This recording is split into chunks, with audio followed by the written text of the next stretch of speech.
Hello বন্ধুরা, কেমন আছো তোমরা সবাই? আশা করছি তোমরা সবাই খুব ভালো আছো। প্রত্যেক দিনের মতো আজকেও নিয়ে চলে এসেছি বেশ কিছু কিচেন টিপস। আর যেই টিপসগুলো জানা থাকলে আমাদের সংসারের কাজগুলো হয়ে যাবে অনেকটাই সোজা, বেঁচে যাবে সময়, পরিশ্রম, মাসিক বেশ কিছুটা খরচও। আজকে সেই রকমই বেশ কিছু জানা অজানা টিপস তোমাদের সাথে শেয়ার করব, যেগুলো দেখলে আমাদের প্রত্যেক গৃহিণীর কোনো না কোনো ঠিক উপকার হবেই। চলো তাহলে ভিডিওটা শুরু করা যাক। বন্ধুরা, এখন ওয়েদারটা হচ্ছে মাঝে মধ্যেই বৃষ্টি বা নিম্নচাপ হয়েছে, আবার কখনো কখনো রোদ উঠছে। কিন্তু এই পরিস্থিতিতে ঘরে যদি ছোট বাচ্চা থাকে, সেক্ষেত্রে বাচ্চার জামাকাপড় শোকানো কিন্তু ভীষণ একটা মুশকিলের কাজ হয়ে দাঁড়াচ্ছে। চারিদিকে মেলেও কিন্তু ঘরের মধ্যে দিয়ে মেলতে হচ্ছে। আর ঘরের মধ্যে মেললেও একটা স্যাঁতস্যাঁতে ভেজা ভাব থেকে যাচ্ছে শোকানোর পরেও।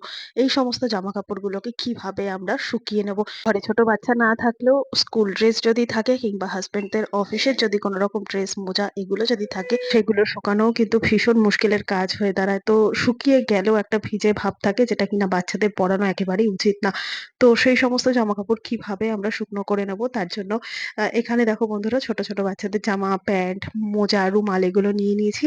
আর এগুলোর মোটা যে সেলাইগুলো থাকে না, সেখান থেকেই না একদম শোকাতে চায় না। তো কি করব, একটুখানি যদি আমরা আয়রন করে গরম করে নিতে পারি, তাহলে ভেজা একটা স্যাঁতস্যাঁতে ভাবও চলে যাবে। ভেজা ভেজা একটা গন্ধ, যেটা রোদে না দিলে থাকে, সেই গন্ধটাও চলে যাবে। সাথে কিন্তু জামাকাপড়গুলো একেবারে রোদে শুকানোর মতো খড়খড়ে গরমে হয়ে যাবে। তো এইরকম ভাবে যদি আমরা একটু ড্রাই করে নিতে পারি, একটু যদি গরম করে নিতে পারি, সেক্ষেত্রে কিন্তু বাচ্চাদের পড়েও আরাম বর্ষাকালে।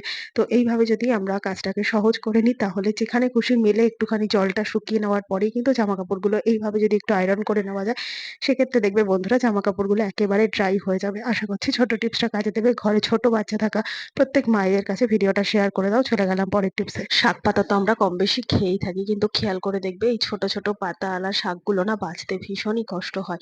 যেরকম ধরো মেথি শাক বা ধরো ব্রাহ্মী শাক, এই ধরনের পাতাগুলো তো শুধু নিতে হয়, ডালগুলো তো নেওয়া যায় না। সেক্ষেত্রে খুব অনেক বেশি সময় লাগে পাতাগুলো বাছতে, সাথে কিন্তু আমাদের অন্যান্য কাজেরও অনেক দেরি হয়ে যায়। তো কি করে এই পাতাগুলোকে খুব সহজে বেছে নেবো, যেটা কিনা একেবারে বিনা পরিশ্রমে আর কম সময়ের মধ্যে হয়ে যাবে?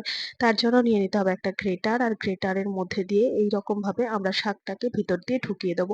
ঢুকিয়ে দেওয়ার পর আর নিচ দিক থেকে ডালটাকে আস্তে করে টান মারবো। তো এইভাবে দেখবে ওপর থেকে যখনই টান মারবো না, তখন না দেখা যাবে উপরের সমস্ত পাতাগুলো গ্রেটারের উপরের অংশে লেগে রয়েছে, আর ডালটা পুরো খালি অবস্থায় পিছন দিক দিয়ে বেরিয়ে এসছে। তো এইরকম ভাবে যদি আমরা শাকগুলোকে বেছে নিই, তাতে ডাল আর পাতা আলাদা করা খুব সহজে হয়ে যাবে, সাথে পরিশ্রমও হবে না, সময়টাও কিন্তু নষ্ট হলো।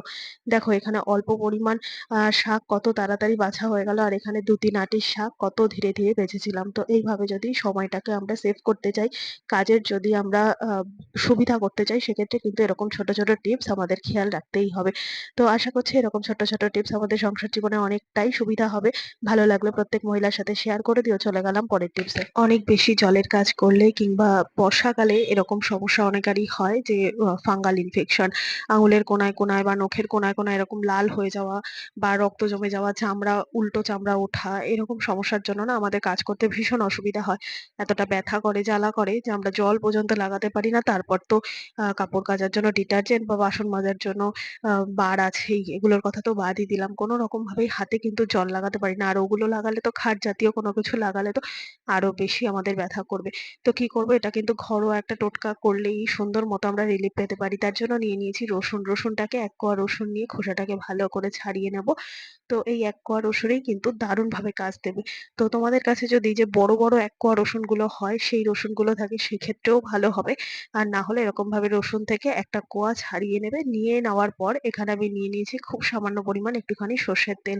সর্ষের তেলের মধ্যে এই যে রসুনের বোটার দিকের অংশটা, সেই মাথার দিকের অংশটাকে এইভাবে ভালো করে একটুখানি তেল মাখিয়ে নিয়ে, হালকা হালকা করে যেখানে যেখানে এরকম ব্যথা হয় না, আঙুলের ফাঁকায় ফাঁকায় বা নখের কোনায় কোনায়, সেই জায়গাগুলোতে হালকা করে তেল এভাবে রসুনের সাহায্যে লাগিয়ে দেবো। তাতে কি হবে, রসুনটা যেহেতু কোনো রকম ফাঙ্গাল ইনফেকশন হওয়া থেকে রোধ করতে পারে, আর তেলটা দারুণ ভাবে এই জায়গায় লাগলে কিন্তু খুব সুন্দর মতো কাজ দেবে। আর রসুনের মধ্যে অ্যান্টিব্যাকটেরিয়াল গুণ থাকায় কিন্তু এই ধরনের যে কোনো ফাঙ্গাল ইনফেকশন রোধ হওয়া থেকে আমরা মুক্তি পেতে পারি। তো এইভাবে কিন্তু যদি আমরা ঘরোয়া উপায় জিনিসটাকে নিরাময় করে নিতে পারি, সেক্ষেত্রে কিন্তু আমাদের বেশ খানিকটা সুবিধা হবে। আশা করছি টিপসটা কাজে দেবে। দেখে নাও পরের টিপস। আলু যখন আমরা বাজার থেকে কিনে নিয়ে আসি, তখন কখনো খেয়াল করে দেখেছো আলুর গাটা এইরকম ভাবে সবুজ বা হয়তো নীলচে রঙের বা কালো রঙের?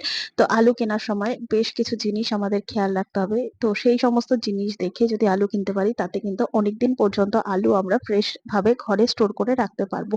তো আলু যখন কিনবো, গায়ের খোসার মধ্যে কোনো রকম কালচে নীল বা সবুজ রঙের দাগ আমরা দেখবো যদি আলুর মধ্যে থাকে, তাহলে সেই সমস্ত আলুগুলো আর কিনবো না। আর আলুর যে খোসাটা হবে সেই খোসাটা যেন পুরোপুরি প্লেন হয়, কোনো রকম যদি ফাটা থাকে সেই সমস্ত আলু কিন্তু বেশি দিন ভালো হয় না, ভিতরটা কিন্তু কালো হয়। আলুর খোসাটা যদি প্লেন থাকে তাহলে সেই ধরনের আলুগুলো কেনা কিন্তু ভীষণ পরিমাণে ভালো। আর কি করতে হবে, আলু কিনে আনার পর বাড়িতে নিয়ে আসার পর যখন আলুটাকে এরকম ভাবে ঝুড়ির মধ্যে বা কোনো জায়গায় রেখে স্টোর করে রাখবো, তখন আলুটার মধ্যে বেশ কতগুলো কাগজের টুকরো দিয়ে দেবে, পেপার থাকুক বা পুরোনো কাগজের থাকুক খাতার।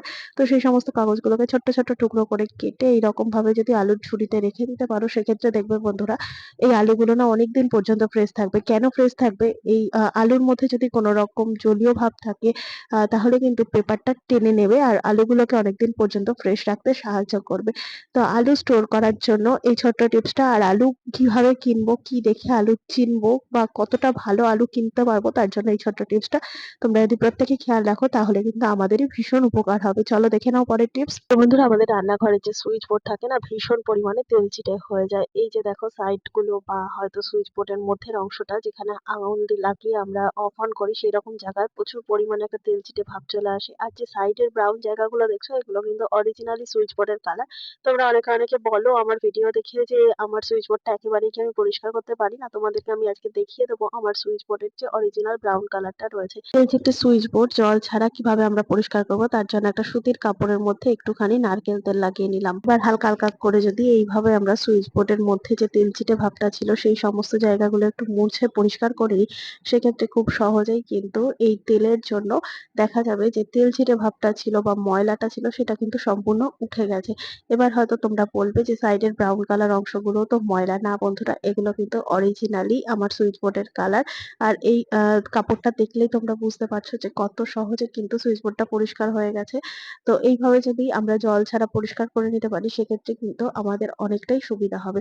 এছাড়া দেখো বন্ধুরা, এই যে একদম শেষের সুইচটা সাদা রয়েছে না, এই সুইচের কিন্তু এই উপরের ব্রাউন কালার অংশটা ভেঙে গেছে, খুলে গেছে। তো এটাকে দেখো তোমরা নিজেরাই দেখলে বুঝতে পারবে যে আমার কিন্তু সুইচ বোর্ডের অরিজিনাল কালারটাই ব্রাউন কালার। তো এইভাবে যদি আমরা সুইচ বোর্ডটাকে পরিষ্কার করে নিই, সেক্ষেত্রে কিন্তু তেল দিয়ে খুব সহজেই কিন্তু সুইচ বোর্ড আমরা পরিষ্কার করে নিতে পারবো। আর এছাড়া সুইচ বোর্ডের মধ্যে যে 3 পিন প্লাগ বা 2 পিন প্লাগ গুলো থাকে না, প্লাগের এই যে ছিদ্রগুলো থাকে, অনেক সময় বাচ্চারা কিন্তু আঙুল ঢুকিয়ে দেয়। তো সেই ছিদ্রগুলো বন্ধ করার জন্য এখানে নিয়ে নিয়েছি টিপ। ঘরে যদি এরকম বড় কোনো টিপ থাকে না, সেই টিপ দিয়ে এই সুইচ বোর্ডের ছিদ্রগুলোকে বন্ধ করে দেবে। তাতে খুব সহজে কিন্তু এই ছিদ্রগুলো বন্ধ হয়ে যাবে। একেবারে ফিক্সড ভাবে বন্ধ হবে না, যখন প্রয়োজন এগুলোকে তুলে নিয়ে কাজ ব্যবহার করতে পারবে। আবার এইভাবে লাগিয়ে রাখলে কিন্তু দেখা যাবে যে বাচ্চারা হুটপাট যে আঙুল ঢুকিয়ে দেয় সেই জিনিসটা কিন্তু হবে না। আমরা অনেকটাই কিন্তু সেফ থাকতে পারবো। আশা করছি আজকে সমস্ত টিপস কাজে দেবে। ভালো লেগে থাকলে লাইক কমেন্ট শেয়ার করে পাশে থাকবে। আমার এই ভিডিওটা তোমরা কে কোথা থেকে দেখছো কমেন্ট করে জানাতে ভুলবে না। দেখা হবে আবার অন্য কোনো ভিডিওর সঙ্গে। ধন্যবাদ।